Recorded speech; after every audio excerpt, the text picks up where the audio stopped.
Welcome to this week's edition of Red and Black Sport. Well, it happened again. I went last Monday night to the netball and we were robbed. We should have at least got extra time, if not a win. Blow me down, the Rams play up in Hawke's Bay and they got absolutely shafted by a referee and went down by a point. Don't know what it is. The only saving grace was that even the referee couldn't stop the flow of the Crusaders on Saturday afternoon. Great afternoon game, 4:35, brilliant weather conditions. The ground, though, I just don't think I've ever seen a ground as heavy. And for those that have lived in Canterbury for a long time, of course, it's the old showgrounds. And the old showgrounds traditionally have been a bog in the winter. Well, we certainly saw a bit of that. We've had buckets of rain, nobody's fault. The grass was too long and it was certainly heavy. But the Crusaders overcame that. Only real disappointment, and I know because I was talking to them afterwards, they were really spitting tacks that they didn't get the fourth try. They got three, didn't get the fourth. Who knows in the final wash how important one bonus point may well be. But is it too early to say the Crusaders are back? The Crusaders are looking like finalists? I think it probably is, but they have got quite a good run in now from here on in. The problem is, who's going to wear the jerseys? The first 20 minutes, they just kept all walking off, didn't they? And I thought, gosh, have we got enough left in the stand? Thought I might have had to strip down myself, but there we are. But they'll rise again, no two ways about it. So it's good to see the Crusaders back in action. Wonderful, full house, sold out. Well done, Canterbury. You turned out and supported the boys, which was great. And we came away with a pretty healthy win, as I say, just marred a little bit by 3 tries. Well, interesting, the debate, we're talking about the state of AMI Stadium, and I personally think it's about the right size. To see it full is great. Well, we're going down to Dunedin and we're going to find out how life is down there with the covered stadium. Huge call here for a stadium and it has to be covered. I don't know whether it's got the legs now that it had when dear old Jerry wanted his stadium. We might talk about that. We're meeting a 6-week-old, not age-wise, but he's been in the role for 6 weeks, looking after the Dunedin Stadium. Terry Davies joins me, colourful character. We're going to go to his background a little bit first. Terry, you told me you're wicket kept for Glamorgan, and yet you sound more Australian than Merv Hughes. Did you have a grandmother you invented, or what happened? I'm not sure about the Merv Hughes comment. I haven't got the mo, but no, from England, played county cricket. During my time of playing county cricket, I used to travel backwards and forwards to coach. Just fell in love with Australia. Back to Australia? Yeah, so I'd have a 6, in those, when I was playing, it was, you were contracted in England from a March through to September period. And then in the off-season, you could do what you like. So I'd always travel and come to Australia. Now, you did have a Welsh dad, to be fair, didn't you? Yeah, no, he nagged me. He was a rugby man. Would have loved me to play rugby union for the Welsh, but I had the choice to play for Surrey or Glamorgan, and he said... Why would he not let you go to Surrey? The Glamorgan, he's Welsh. Yeah. You couldn't dare the English and the Welsh. It was a no-brainer. No-brainer. I had no chance. Yeah. How strong were Glamorgan then? We were mid-table. Jarvid Meandad was our captain when I played. But we played, lucky enough, because I played in an era of when all the West Indians played, the fast bowlers, the Daniels, the Joel Garners, Marshalls. It was a strong period in English cricket as well, Gowers and Lambs. And you kept wicket for Glamorgan. Yeah, I did. Yes. And we had, for me as a young bloke, we had the Alan Knotts and the Bob Taylors still playing. So right. it was good for a young bloke coming really good mix. County cricket is very strong, isn't it? It's well followed. It's a very integral part of English cricket, isn't it? Yeah. It's a bit closed though. You're either a professional or you're not. And what I loved about the Australian system, probably here as well, is that if you perform down at the grassroots, grade cricket, you always had the chance of coming through the system. Where in England it was closed. You either were a pro or not, and so that was that was the only criticism I always had with the system. My observation of English sport, I think they've diluted it terribly. And I look at English soccer for argument's sake, or football, or whatever. It must be a devil's own job for an English selector to actually pick an English side because there's bugger all palms playing in it. Yeah, and that's a challenge. I mean, and let's be honest, sport in general is moving to television broadcast, money, and I think across the board we're losing sight a little bit of the honour of the play and the pride of cap and pride of jumper and all that sort of stuff. Is it a deterrent to young English guys who want to actually make it into county cricket and then play for England when you look at a star-studded county side full of foreigners? I think that the dream is always there. The reality is it's going to be tougher for those kids to come through. It's just getting that balance right of overseas players versus local talent, and that's the challenge. I think at the end of the day, though, the public determine what they want to see, and English Premier League is a good example of that. You don't have to be a local, you can have a team of foreigners, but you don't seem to lose that tribal support still. Right. Interesting when you looked at the last Ashes, I think there were 7 dare I say it, non-Englishmen playing in that side. Yeah. I mean, that's a huge build, isn't it, really? No, it's a shame, and it's just the way that the system is, allowing players whose family had passports to play. Look, I don't know if it's going to change moving forward. If anything, I see it stretching even further, more international players playing, to be honest. On the rugby side, Yeah. I mean, we're going to host England here very shortly, and I think it's a very good dress rehearsal for the World Cup. It is. It's in their home patch. I think it's a very young side they've got, so their hopes will be quite high of doing well in the World Cup next year, wouldn't it? No question. We've still got tickets available for that match. Right, we're going to talk about that, Yeah, what you've but, got coming yeah, up. for sure. Yeah. But I think, you know, they must bring a strong side here, surely to goodness, because it's a dress rehearsal. Absolutely. Yeah. And what's interesting is that, and we'll talk about the surface of Forsyth Bar Stadium in Dunedin. It's an interesting surface. I talk to the Highlanders, and we often talk about why their product rates on television so strongly, and the coaching staff have said to me there numerous times that it's the quality of the surface, because of that not allowing rain on there, that allows a fast game. So it's going to be interesting. It is, and I think it's sited in the right place. Yeah. I mean, climatically, that's where you probably needed it first, I would have thought. Absolutely. But come back a little bit. You've only been in the role for 6 weeks. Where did you come from to get to there? Look, I spent quite a long period of time at Adelaide Oval, around 14 years, in senior roles there. Primarily cricket was our host content there, but we had lots of concerts. I was responsible for signing up shows like AC/DC and Michael Jackson and those sorts of shows. Then after leaving Adelaide Oval, I went to Etihad Stadium. Ian Collins. Did you leave before the stadium, before the Oval had been redone? Well, I was actually part of that initial scoping with Demetrio and the AFL Do you like guys. it? Look, it's inevitable. It's lost a lot of the old charm. Whether I like it or not is irrelevant, really. Sydney's doing the same, aren't they? Completely redoing it. The thing about this is, you can even talk about Dunedin with the old Carisbrook Stadium. Yeah. The reality of stadia moving forward is it's got to be state of the art. You're not going to get concerts, you're not going to get key sporting bodies playing in substandard stadium. And that's unfortunately, our premier game is a winter game, isn't it? Correct. Yeah, so you've got the elements you've got to put up with. That's so correct. Fine. I can tell you I've been down, and I took the landlady down, and we came out from the stadium, and I said, well, what do you think of that? She said it was like hydroponic rugby. And I'd never thought of it. She said there's no mud on the guys, there's no wind, the ground's bone dry. So I just wondered, it was just like growing cannabis. And I thought, well, I didn't quite work it out that way. But you've had, even in the short time you've been there, I think the stadium's been well accepted, hasn't it, as its structure? Look, definitely. I mean, it's actually leading edge when you look at the technology around the stadium. The beauty about the actual roofing and the structure is that it allows grass grow. With the airflows, with the light. My time at Etihad Stadium, even though it's covered roof, we'd always have problems on our wings because of airflow or sunlight. Right. And the beauty about our surface is it is pristine. And if you go to Cardiff Park, Yep. or, if you go there to the Millennium Stadium, Yep. it's a nightmare, the surface, isn't it? Yep. It's a disgrace, Yep. to be perfectly honest. You've got it right, they've got it wrong. When we come back, new to the role, what's the future? What are events coming up that may well attract Cantabrians to have to go down?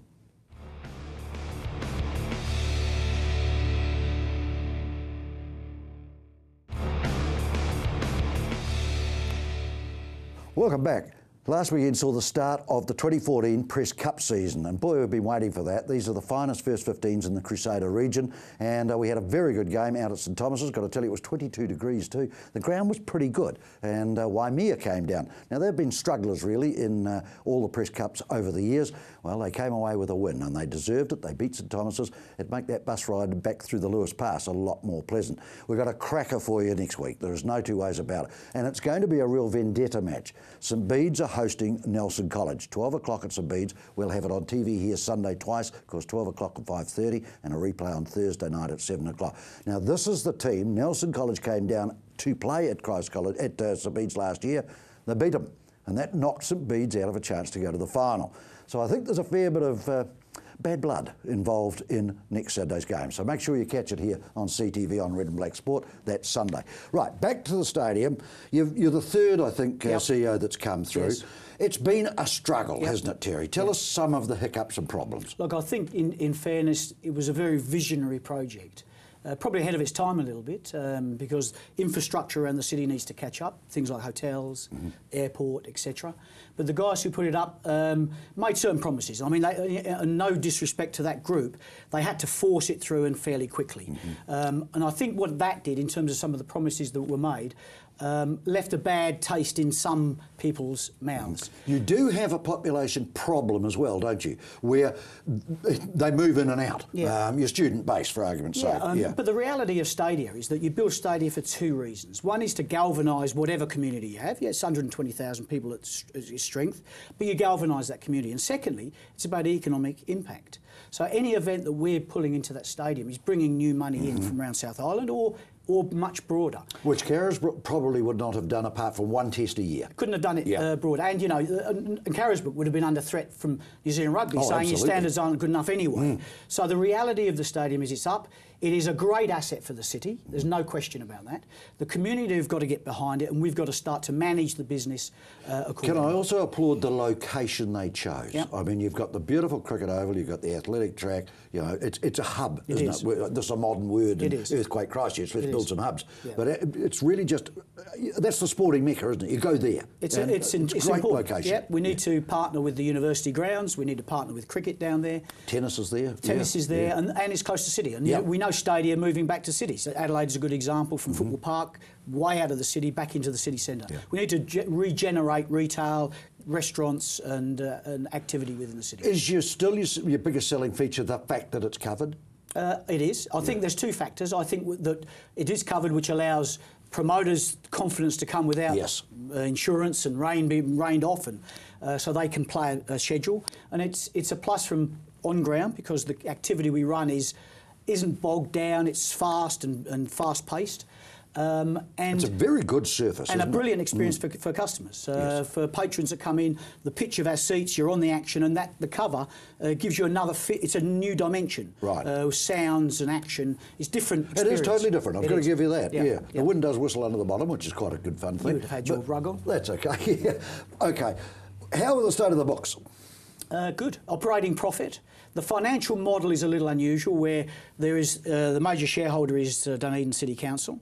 The rent that's paid is significant, and it's part of that reporting. To the City Council? Which is part of that reporting process. Right. Whether it's realistic or not, it's obviously unrealistic. It's a $4 million rent. Right. The reality of Adelaide Oval, when I was working there, our turnover was around 40 million, and we paid $28,000 rent, peppercorn rent, purely because everyone in the community understood that the asset was for the community, was for galvanising community, and to bring new money into the city. And it had been there a hell of a long time. You'll launch your new baby. It's easy. You know, which is a different. If they had to build the Adelaide Oval from scratch now, you know, I'm sure the rental would be a bit different than peppercorn. Look, so you've got that hurdle that you've got to face every year. But we're going to overcome that. I think what's happening in the city is that the DCC, Dunedin City Council, are understanding what this is all about. I think initially the sell to get the stadium up would have been all about revenue. It's a cash cow. Ratepayers, you're not going to have to worry about funding moving forward. The reality is it's there. It's going to be there. The operating profit of the business is actually strong. It showed a profit last year. But with that rental model, it's just not workable. But the DCC are undertaking a review of the whole process at the moment, and I'm sure when the results come out, which will be June, July, on the back of our review internally, we'll all be singing from the same. Do you see a softening in the rental demand? Yeah, I'd say there would have to be. Yes. Yeah, just to be realistic. It's not realistic. It is just totally unrealistic. All right. You say that you've shown a profit. Generated from where? From activity around ground. But it can't be all rugby. No. Concerts, when we have shows in. I mean, we've had some concerts like Elton John, Aerosmith, etc. We also have lots of community activity that we bring in to the stadium as part of that engaging with stadium, and we run a. And you charge for that? There's a fee that the council put up for us to open the doors. Right. Even this weekend we had junior rugby at the stadium, which was fantastic. So it gave all the kids around the area a chance to play in the stadium, which was a unique experience. So the Highlanders, take them as a franchise. They pay a fee, I assume, to you? Yes. Not to the City Council? No, to us. To you. And the City Council, in effect, are us. Yeah, absolutely. But to us, for them to allow them to play in the stadium. And we work. It's a partnership with them. And with that comes an obligation for you to actually provide the facility. Correct. In a state that they want, and also beyond that, for us to work with them to try and build their brand, generate extra sales, etc. Do they have to pay to train? No, part of the mix. Great. Well, that's good. Okay. Your crowd numbers, overall, how have they stacked up? Pretty static, to be honest. We're a little lower this year on last year, but they're performing okay year to date. Would have been nice to get a win on the weekend, which would have really kicked them above board. But look, we're pretty happy with our numbers. Food and beverage sales? Good.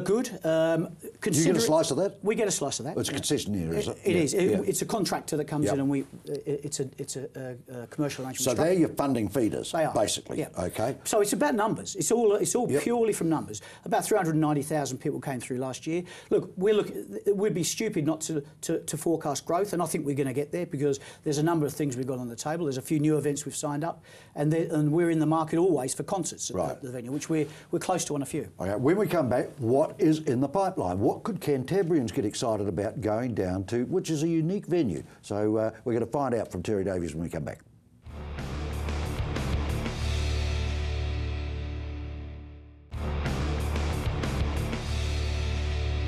Welcome to the last part. Let's find out where Gordy went on the golf course.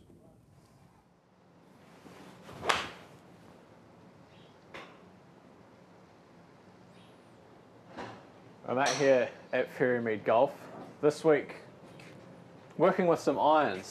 What sort of tip are you going to give me this week, Andy? Well, we're going to work a little bit today on the sort of distance you should be from the ball. To me, you look like you're a little bit cramped through the impact area.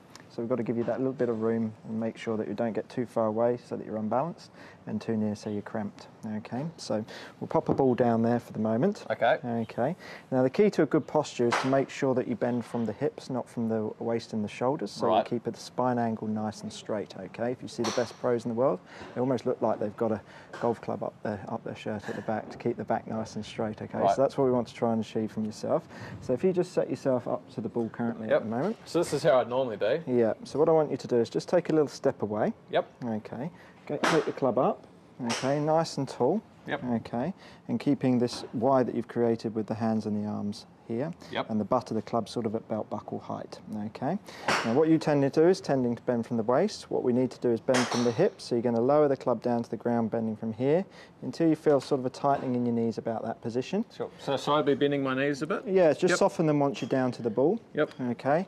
And from there, okay, basically, you should be able to allow you to feel the weight move into your heels. Yep. And into your toes. Yep. Find the balls of your feet there, so the sort of fronts of your laces. Yep.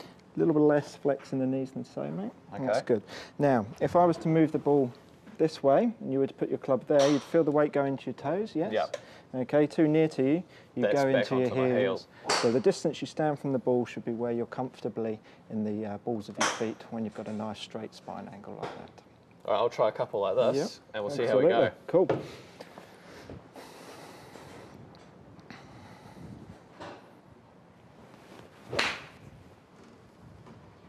So that feels so different. So nice and tall. Get that club horizontal to the ground. Okay, that's right. Yep. Bend from the hips to feel that tightening in the back of the knees. Set the club down, soften the knees. Yep. Okay, and then just feel the weight into the balls of your feet. If you're too close, you'll be in your heels. If you're too far away, you'll tend to be in your toes. So just shuffle yourself into a position where you're comfortably in the balls of your feet there.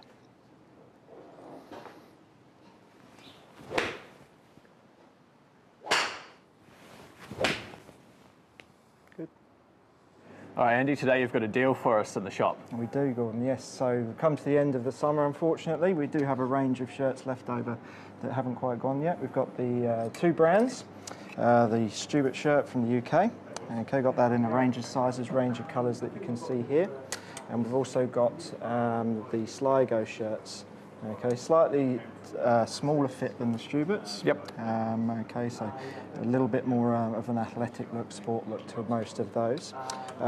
Any of these shirts in any of the sizes, any of the colours, we're doing either $40 each or 3 for $100. 3 for $100. That's You right. can't beat that deal. No. Well, let's hope that helps. And Gordy's getting better, I've got to say. Terry Davies is with me. What have you got coming up that Cantab should make the pilgrimage to the Holy Grail of Forsyth Bar Stadium? We've got 3 good sporting events, or great sporting events. We've got the All Blacks, of course, as we know, in June. Still tickets available if anyone wants to come through. That's the 3rd test, isn't it? It is, yeah. So it may be pretty crucial if it happened to be 1 all, I mean. Could be. It'll be a great spectacle. Yeah. An absolutely great spectacle. There's about 4... They're bloody good tourists too, aren't they? Great tourists. We've got an unusual fixture in July. It's an EPL match. As we know, there's a tournament going on out of Auckland, which is including West Ham United. These are the English Premier League teams. Newcastle United, Sydney FC and the Phoenix. We've secured the Newcastle United versus Sydney FC match. Great, so 2 teams we wouldn't have seen. No, Phoenix we have, but yeah. And the last time we saw an EPL side certainly in Dunedin was about 45 years ago. I think it was Stoke City who came down there. Right. And look, there's an aura around EPL clubs. Yes. Even though there's a buzz around town. We released last week, and there's a great buzz around town. The football community are already engaging with us to priced pretty well. Priced under the rest of the country, to be honest. You know, you're talking about family prices of about $80, $15 bottom end, and about $59 top end. So it's very affordable. And a pretty rare chance.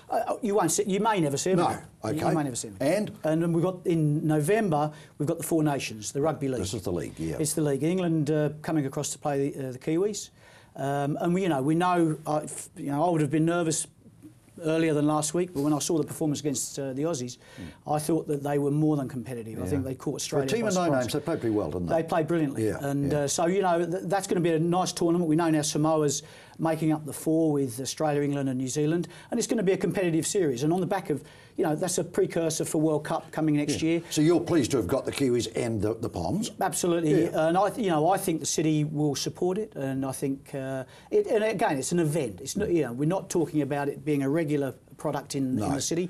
You come along because it's a unique event. Right. Any concerts over the coming up in the summer? We're bidding for a few at the moment. Can't comment at the moment on who it will be, but certainly I think come February, March we'll have 1 or 2 that we'll be able to announce. Great. And will that sort of coincide with Varsity coming back? Yeah, we like to work around that. Yes. It makes a big impact. We're working closer with them than we ever have done. 25,000 students makes a big difference. Is the zoo still going? Zoo's important. The noise is unbelievable. This is for rugby guys. They all get in there and they just have a free-for-all. They have a great time. The zoo is key for us. We try to work with them to actually enhance that experience for them and get them more often, because the problem you've got is it's quite spasmodic, where they come and then there's exams. But we're creating a product with them now directly to get them there more often. It's a great atmosphere. Okay. So you've got your hardcore. Your job, I presume, is to tweak it to get the fringes. No question. I mean, we know we're classified as a rugby venue. Yes. We've got to become an arena that attracts all demographics, and that's our challenge. I was in favour of the stadium in Christchurch. I'd make no secret of that. Given the events that have occurred since then, even down to flooding, I just don't think it can fly, to be perfectly honest. I really can't see it fly. I always, though, had some degree of sympathy for you guys, because I think if we build a covered stadium here, would you be able to double back? Would you get touring teams to go to both places, or would they choose one? Would a concert go to one, not 2? That's got to be your danger, doesn't it? I think it's real. We're bidding, and we bid for exclusivity. Whether it's South Island, ideally it's New Zealand. At worst it's South Island. We'll be in the same game, probably. And we've got to be conscious of that. And so you'll be quite happy to have a few more years where you are the only covered venue in the South Island? I think it's important that in the next couple of years we maximise our opportunity in South Island, and we'll be doing that. Put a stake in the ground and say, right, if you come, I mean, we're here. So simple as that. And that's competition, but the reality is we want to claim our state. You're excited about your job, aren't you? It's fantastic. You're loving it. I love it. So lucky to be able to live in the Riviera of the South too, where it never rains. I haven't seen any rain down there. I wish you all the very best of luck. We will come down, I can tell you that. We'll come down and have a look at a couple of those games. I'd be very, very interested in the soccer and in the rugby league, to be honest. Wish you all the best. Travel well, my boy. There you are. That's what's happening down in the Edinburgh of the South, down in Dunedin. Try and make a go of it. Thanks for your company. We'll catch you next week.